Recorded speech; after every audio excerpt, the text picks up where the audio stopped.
여러분 안녕하세요. 부동산 부채질성 김하희쌤입니다. 좀비기술 특강 실전편을 진행하겠습니다. 이 시간에는 실전편 32강을 진행하겠습니다. 기출문제는 계속 반복됩니다. 그래서 기출문제만 정확히 분석하셔도 최소한 80점 이상 거의 만점이죠. 만점 맞을 수 있습니다. 계속 기출문제만 반복해주세요. 자, 유치권을 계속 공부하겠습니다. 지난 시간에 유치권 행사 못하는 거 외웠습니다. 그래서 보증금, 권리금, 여러분 복 많이 받으시라고 써놨습니다. 복 많이 받으세요. 다음 지성을 매수 청구권, 부성을 매수 청구권, 매매대금 같은 말이 외상대금이었죠. 건축 자재대금 채권입니다. 즉 시멘트 돈 주고 삽니다. 매매대금, 외상으로 사요. 그래서 외상대금, 건축 자재대금 같은 말입니다. 다음 명의신탁까지 유치권 행사 못합니다.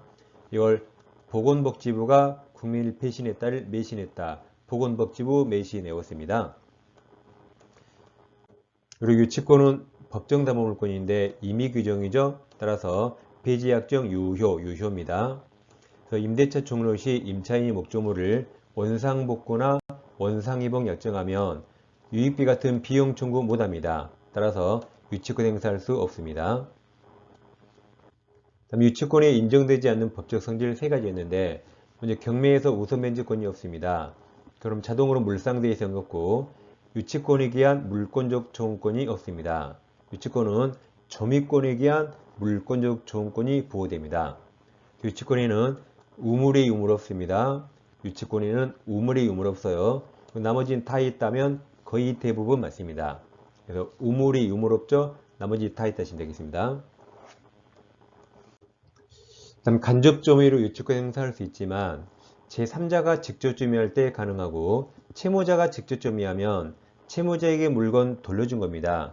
이때는 유치권 성립하지 않습니다. 그 다음 유치권은 적법 점유해야 되죠.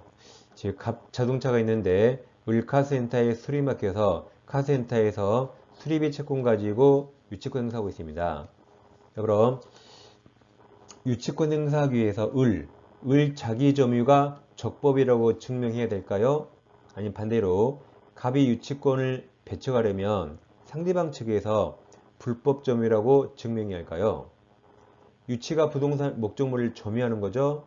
그럼 점유자는 적법 추정되니까 유치권자가 적법이라고 증명하지 않습니다. 유치권을 배척하려는 상대방 측에서 불법 점유라고 증명해야 됩니다. 이어서 유치권에서 아주 어렵지만 아주 중요한 판례를 공부하겠습니다. 자, 우선 채권은 채무자에게만 행사할 수 있죠. 유치권은 물권이라 누구에게나 행사할 수 있습니다. 그래서 갑과 을이 건설 도구 계약을 체결했습니다. 수급인 을이 건물을 완성했어요. 근데 보통 이 건물은 도급인 갑 소유로 평가됩니다.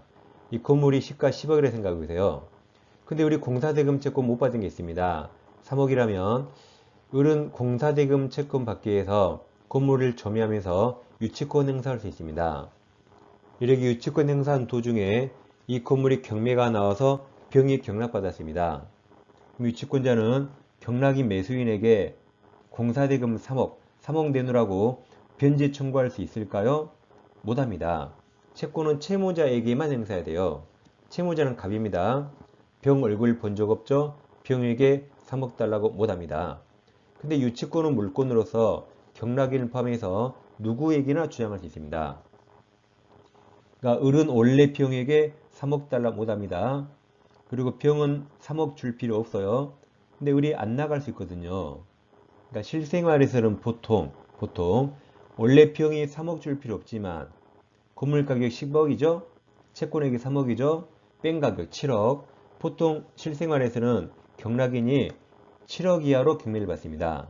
그래서 5억 5천의 경매를 받다 가정하면 원래 병은 을에게 3억 줄 필요 없거든요.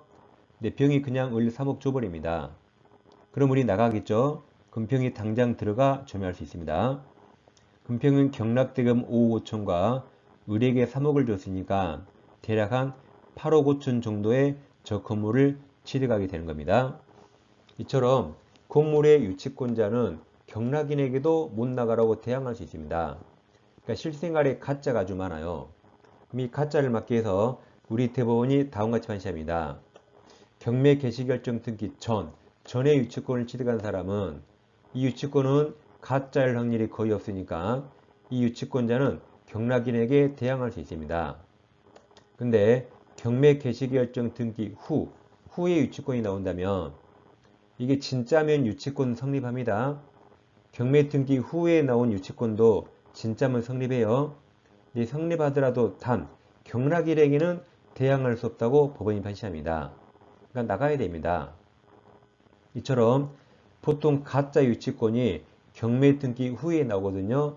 그래서 설령 진짜 유치권이라도 경락인에게 대항할 수 없습니다. 그러니까 경매 등기 후에 가짜 유치권이 나올 수 없죠. 이렇게 가짜를 미연에 방지하는 겁니다. 그럼 경매 개시결정 등기하면 압류 효력이 생깁니다. 그래서 유치권으로 경락인에게 대항할 수 있는가 그 판단 기준은 경매 개시결정 등기 전후입니다. 또는 경매로 인한 압류 효력 전후입니다. 다른 게 아니에요. 저당권이 아닙니다. 가압류가 아니에요. 체납 처분 압류가 아닙니다. 경락인에게 유치권으로 대항할 수 있는가는 경매 개시결정 등기 또는 경매로 인한 압류 효력 발생이 기준입니다. 다른 거에 절대 속으면 안 됩니다. 지금 여기 안 보이는 건 아니에요. 다 오답으로 나옵니다. 자, 이제 문제를 풀어보겠습니다. 111페이지 9번입니다. 유치권 설명 옳은 겁니다. 1번 목적물에 대한 점유를 먼저 취득한 뒤 그 목적물에 관하여 성립한 채권.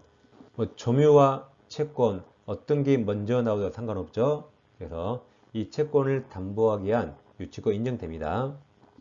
이번 채권자가 채무자를 직접 점유자로 했다. 그럼 그냥 물건 돌려준 겁니다. 제일 끝에 유치권 성립할 수 없습니다. 3번 유치권자가 점유를 침탈당한 경우 그럼 점유권에 의한 물권적 청구권 보호된다 그랬죠. 그 뒤에 유치권에 의한 물권적 반환 청구는 없다 그랬죠. 아까 우물에 유물 없다. 유물 없습니다. 4번 유치권자는 유치물의 보존에 필요하면 채무자 승낙 없이 사용할 수 있습니다.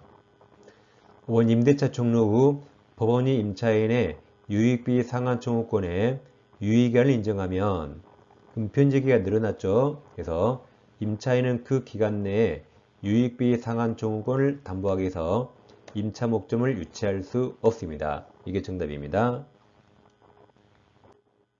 자, 10번 보세요. 문제에 가불병 나왔죠. 그리고 문제가 엄청 길죠. 여기서 3줄이지만 시험지는 더 좁아져서 5줄 이상 됩니다. 그럼 문제 읽지 마시고 제일 그때 옳은 겁니까 틀린 겁니까? 틀린 거죠. 그리고 바로 1, 2, 3, 4, 5 읽으면 정답이 거의 대부분 나옵니다. 한번 해볼까요? 자, 1번 누리병이고 외상대금 매매대금인데 그럼 제일 그때 유치권 행사할 수 있다 틀렸죠. 1번이 바로 답입니다. 이렇게 2초 만에 풀 수 있습니다. 그럼 자, 연습이니까 문제 읽어볼게요.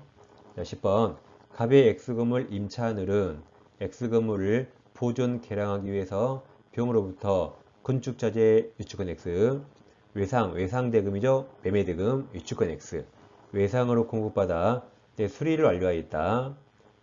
그 후 임대차가 종료했지만 수리비는 유치권 행사할 수 있죠. 수리비를 상환받지 못한 늘은 건물을 점유 유치권 행사하고 있다. 틀린 겁니다. 1번이 정답이고 이번 을은 갑이 수리비 상환할 때까지 X금을 유치권 행사할 수 있습니다.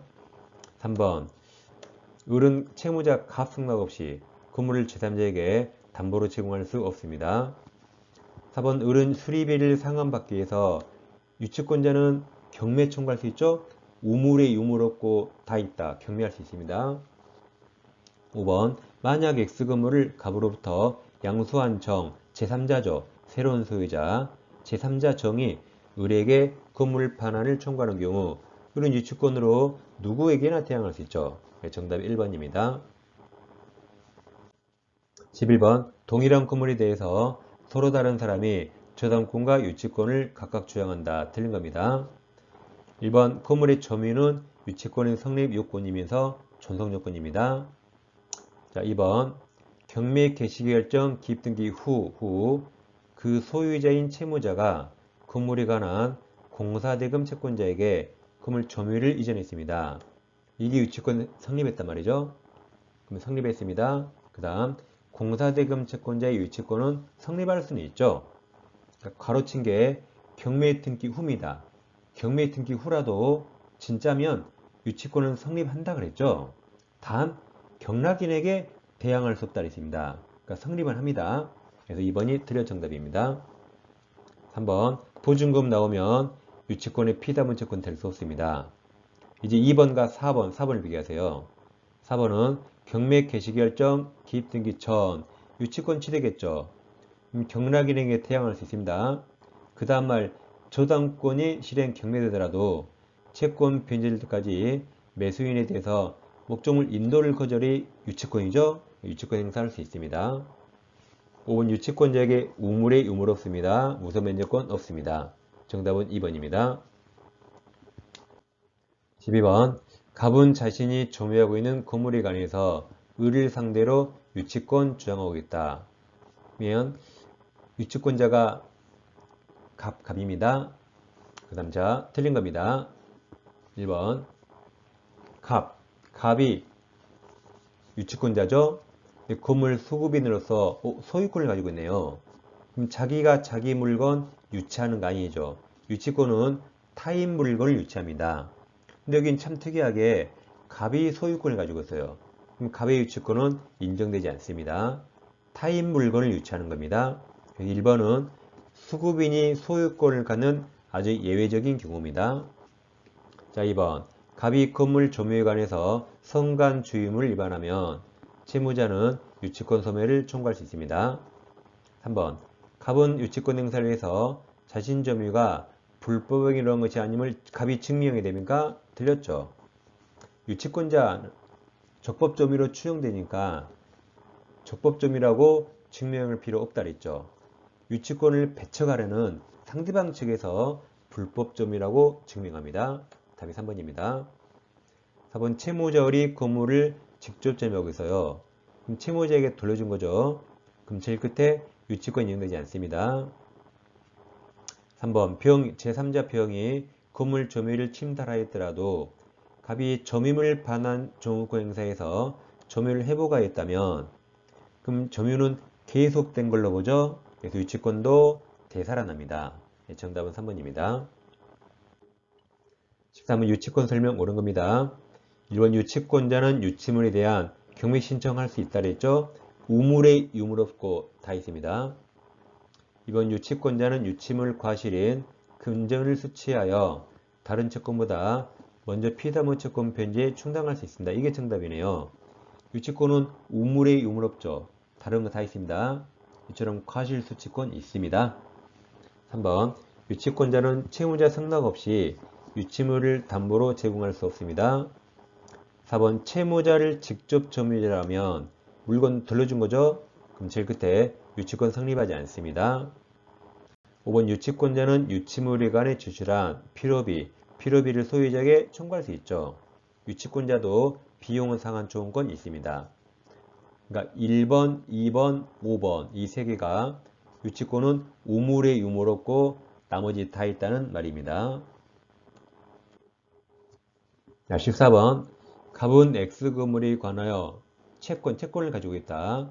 을의 경매 신청에 따라 X건물에 압류 효력이 발생하였고 병은 경매에서 소유권 취득가 있습니다.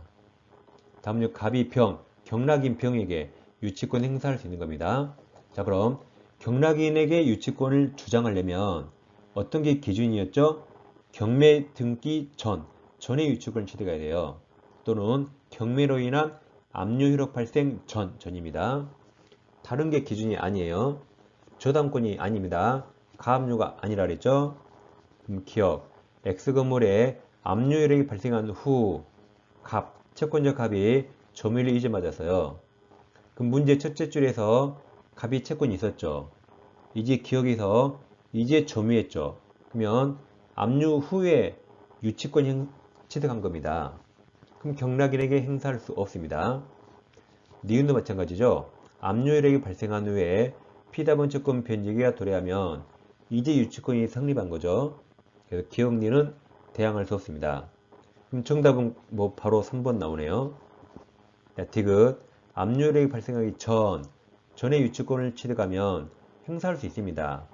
그 뒤에 저당권에 절대 속지 말아 그랬죠. 저당권은 판단 기준이 아닙니다. 리을도 압류 효력이 발생하기 전에 유치권 취득하였죠. 그럼 경락인에게 대항할 수 있습니다. 그 뒤에 가압류가 기준이 아니라 했습니다. 정답은 3번입니다. 네, 마지막 15번은 문제를 이해를 잘 하셔야 돼요. X건물에 대한 갑 유치권 성립에 영향을 미치지 않는 것. 그 말은 유치권 성립에 영향을 미치지 않는다는 말은 이래도 성립하고 저래도 성립한다는 말이죠. 이해하셨습니까? 다시 유치권 성립에 영향을 미치지 않는다는 말은 이래도 성립하고 저래도 성립한다는 말입니다. 그럼 1번 X 소유권자가 갑인지 여부 이건 영향을 미치죠. 갑이 소유자라면 성립하지 않고 갑이 소유자가 아니어야 성립하죠. 2번 X에 관하여 생긴 채권 변제기가 도래했는가 영향을 미치죠. 변제기가 도래하여야 유치권이 성립하고 변제기가 도래하지 않았다면 성립하지 않습니다. 3번이 상당히 어려운 지문이죠. X에 대한 갑점유가 채무자를 매개로 한 간접점유가 아닙니다. 그럼 직접점유인지 간접점유인지는 직접점유도 성립하고 간접점유도 성립하죠. 그러니까 영향을 미치지 않네요. 이게 정답입니다. 즉 상단 여백에 간접점유로 유치권이 성립하려면 제3자가 직접점유해야 돼요. 근데 3번 지문에서 가로가 먼저 가로 채무자를 매개로 한 간접점유가 아니라 했죠. 그럼 다시 상단에서 이 채무자를 매개로 한 간접점유가 아니랍니다. 그럼 이제 남은 게 직접점유이든 간접점유이든 다 성립하는 거죠?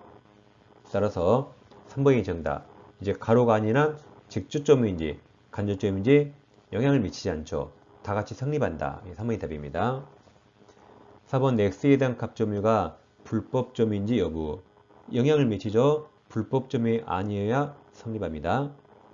5번 X에 관해 생긴 채권에 기한 유치권 폐지의 약정이 있는가 영향을 미치죠. 유치권 폐지 약정이 없어야 성립하고 있으면 성립하지 않습니다. 그래서 3번이 정답입니다. 유튜브 채택 목록에 두 가지 비교하세요.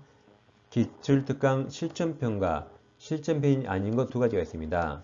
그러면 오늘 한 게 어렵다면 왼쪽 영상을 클릭하세요. 왼쪽은 보다 더 상세하게 기출특강을 진행했습니다. 이렇게 실전편과 아닌 걸 상호 호환으로 공부하시면 좋습니다. 자, 다음 시간에 찾아뵙겠습니다. 감사합니다.